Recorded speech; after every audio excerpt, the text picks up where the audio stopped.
paano naghahanda ang mga supermarkets sa epekto nitong oil price hikes? Magkano ho bang itataas ngayon ng presyo ng mga bilihin sa mga supermarket, lalo na yung basic commodities pagsapit ng Abril?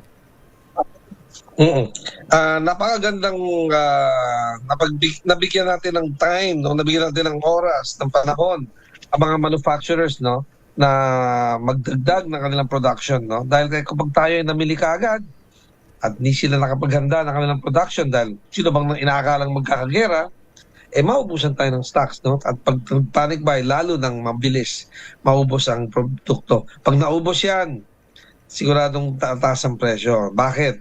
Siyempre, kailangan magmadali sila mag-overtime para magdagdag ng production.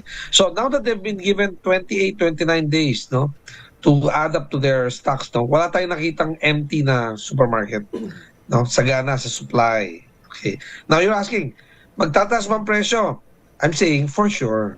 Kasi lahat ng industriya, production-wise, kailangan ng crudo. Di ba?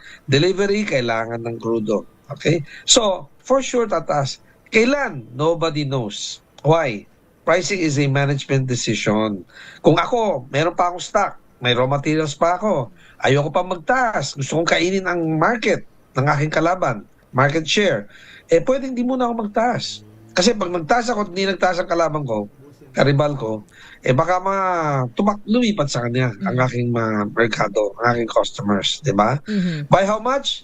Again, that's management decision, di ba? Kasi if I need to increase my prices by 10%, I can increase muna by 2%, and then another 4% in maybe 2 months, and another 4% in another 2 months. Kung tumagal ang epekto ng ang gera, no, sa Middle East.